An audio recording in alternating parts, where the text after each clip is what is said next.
අපි කතා කරමින් ආවා වීඩියෝ මාලාවක් කොහොමද ශක්තිමත් වෙන්නේ, කොහොමද නිරෝගීමත් වෙන්නේ, කොහොමද බුද්ධිමත් වෙන්නේ කියන වීඩියෝ මාලාවක්. ඒ තුල අවසානයේදී අපි කොහොමද නිවැරදිව ස්නානය කරන්නේ, ස්නානය කිරීමෙන් කොහොමද අපි අපේ තියෙන ශරීරයේ තියෙන දුර්වලතා කොහොමද නිවැරදි කරගන්නේ, ශරීරය කොහොමද ශක්තිමත් කරගන්නේ, කොහොමද අපිට හැදෙන ලෙඩ රෝග වලින් අපි බේරෙන්නේ කොහොමද කියන කාරණාව අවසානයේ කතා කරපු වීඩියෝ එකේ සඳහන් වෙනවා. ඒ වීඩියෝ එකේ ලින්ක් එක පහත තියෙන කමෙන්ට් බොක්ස් එකේ ඒ වගේම ඩිස්ක්‍රිප්ෂන් එකේ සඳහන් කරන්නම්. ඒකට අවශ්‍ය අය ඒ වීඩියෝ මාලාව මුල ඉඳන් බලන්න.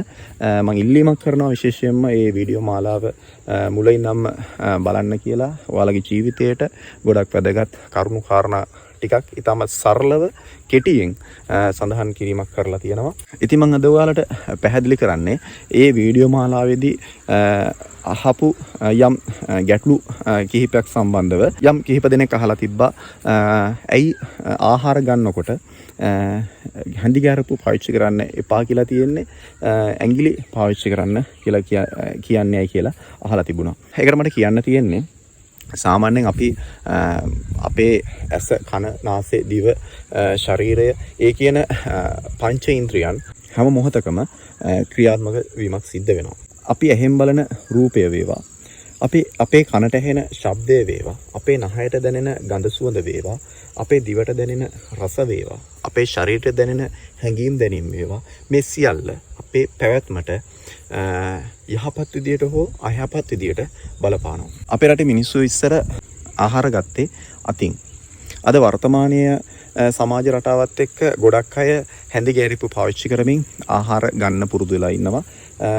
ඒක අවශ්‍යම තැන්වලදී ඒ ආකාරයට පාවිච්චි කරන්න කියලා ඉල්ලන අතර හැකි හැම අවස්ථාවකදීම පුළුවන් තරම් අතින් කෑම ඇඟිලි වලින් කෑම අනලා තමන් කෑම ගන්න කියලා මම ඉල්ලීමක් කරනවා. ඒකට ප්‍රධානම හේතුව වෙන්නේ සාමාන්‍ය වලට ප්‍රායෝගික අත්දැකීමක් ඇති. සාමාන්‍ය කෑමක් දකින්නකොට අපේ කටට කෙල උනනවා. අඹුල් జాතියක් දකින්නකොට කටට කෙල උනනවා. පැණි රස జాතියක් දකින්න අපිට කෙල උනනවා. ඒ වගේ ඔයාලට ප්‍රායෝගික ජීවිතේ ලැබිච්ච අත්දැකීම් ඇති. අපේ කටට කෙල උනනවා කියලා කියන්නේ අපේ ඇහින් දකින්න රූපයෙන් මැසේජ් එකක් යනවා මොළයට, කෑමක් තියෙනවා, සූදානම් වෙන්න කියන කාරණාව. අන්නේ මැසේජ් එක ගියාපුවාම මොළයෙන් නැවත රිප්ලයි එකක් එනවා. ඒ අදාළ ආහාර ජීර්ණ පද්ධතිය ඇතුළු සියලුම ඉන්ද්‍රියන් වලට කෑමක් එන්න සූදානම්, උඹලා සූදානම් යල්ලා කියලා. එතකොට ඒ ආහාර ජීර්ණය කරගන්න අවශ්‍ය සියලුම හෝමෝන වර්ග අපේ ශරීරයෙන් ශ්‍රාවය වෙන්න පටන් ගන්නවා. අතින් ආහාර අනන්න කියලා කියන්නේ අපේ රටේ මිනිස්සු අතින් ආහාර ගත්තේ, ඇඟිලි වලින් හොඳට අනලා ආහාර ගත්තේ, හොඳට කලවම් කරලා ආහාර ගත්තේ. ඒ කලවම් කරන මොහොත වෙනකොටත් අපේ ශරීරයේ ඉන්ද්‍රියන් හරහා, ස්නායු හරහා අපේ ආහාර ජීර්ණ පද්ධතියට මැසේජ් එක ගිහිල්ලා තියෙනවා. දැන් ඔයාලා සූදානම් වෙන්න, ආහාර තමගේ ශරීරයට ආහාර ලැබෙන්න සූදානම්. ඒ සඳහා ලකලැස් වෙලා ඉන්න කියන කාරණාව. ඉතින් අපි ආතින් හොඳට ආහාර අනනකොට ඒකට අවශ්‍ය ආහාර ජීර්ණ පද්ධතියට අවශ්‍ය නිවැරදි විදිහට විවිධ හෝමෝන වර්ග නිෂ්පාදනය වෙලා ආහාර ජීර්ණය පහසු කරගන්න අවශ්‍ය වටපිටාව ශරීර අභ්‍යන්තරය තුළ ගොඩනගෙනවා. ඒ වගේම ඒ ඇඟිලි තුඩු වල තියෙන ඒ ස්නායු වලින් අපේ ශරීරයේ ඒ තියෙන ආහාර ජීර්ණ පද්ධතියට අවශ්‍ය ස්නායු නැවත උද්දීපනය කිරීමක් සිද්ධ කරනවා.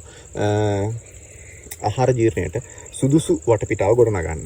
අපි අතින් අරගෙන කටට දාගත්තාම මම ඒකේ සඳහන් කරලා තියෙනවා හොඳට හපන්න කියලා. හොඳට හපන්න. වර්තමානයේ මිනිස්සුන්ට තියෙන කාර්යබහුලත්වයත් එක්ක එහෙට දැම්මා මෙහෙට දැම්මා ගිල්ලා.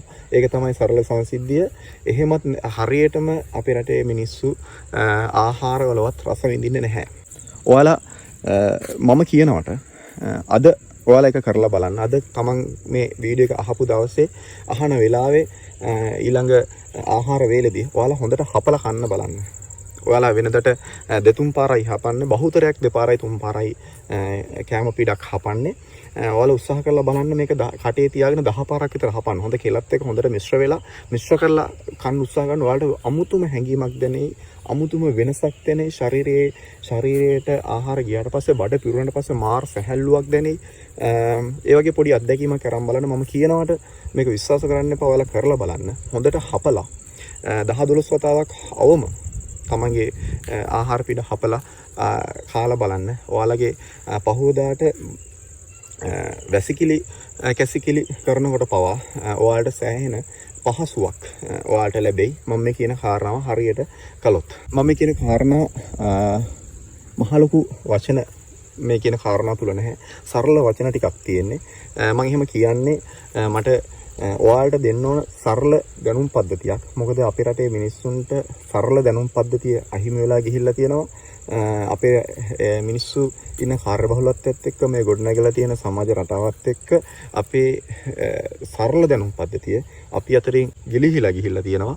ඒ නිසාම තමයි අපිට මේ සරලව කරගන්න තියෙන කරුණු කාරණා ටික අපේ අතින් අතපසු වීම තුල තමයි මේ සියලු ප්‍රශ්න, මේ සියලු ගැටලු, මේ සියලු ලෙඩ රෝග, මේ සියලු ප්‍රශ්න ගොඩනැගිලා තියෙන්නේ. ඉතින් ඒ නිසා මට අවශ්‍යතාවය තියෙන්නේ මේක සරලව තේරෙන මිනිස්සුන්ට තේරෙන භාෂාවෙන් මේක පැහැදිලි කරලා දෙන්න. මොකද මහප්‍රාණ වචන වලින් ඔයාලට මේක මම මේ වීඩියෝ එක කරයි කියලා වීඩියෝ එක ලස්සන වෙන්න පුළුවන්. මගේ කතා විලාසය ලස්සන වෙන්න පුළුවන්. හැබැයි මේක තේරුම් ගන්න බහුතරය අඩු වෙන්න පුළුවන්.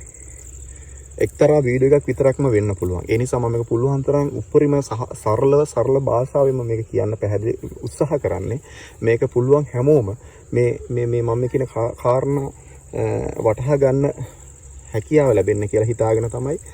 ඒ වගේම මම කියන කාරණා අවබෝධයෙන් තමන්ගේ ජීවිතේට ප්‍රායෝගිකව යොදවා ගනී කියන කාරණාව මත ඉඳගෙනම තමයි මම මේක පුළුවන් හැකි උපරිමයෙන් සරල භාෂාවෙන්ම මේක ඔයාලට මේ වීඩියෝ කරන්න තීරණය කරලා තියෙන්නේ. ඒ වගේම මම හැමදාම ඉල්ලන කාරණාවක් තමයි ශක්තිමත් වෙමු, බුද්ධිමත් වෙමු, නිරෝගිමත් වෙමු. ශක්තිමත් වෙලා, බුද්ධිමත් වෙලා, නිරෝගිමත් වෙලා, නිරෝගිමත් ජාතියක් විදිහට, ශක්තිමත් ජාතියක් විදිහට, බුද්ධිමත් ජාතියක් විදිහට මුළු රටම නැවත නැගිටවන්න. මේ රට නැවතත් නැගිටවලා මුළු ලෝකයක් ඉදිරියේ දනු නොමනන ජාතියක් විදිහට නැවතත් අපේ රට කිරුළු පලන්දන්න අපි හැමෝම එකමුතු වෙමු. ඔයාලා හැමෝටම ජය වේවා.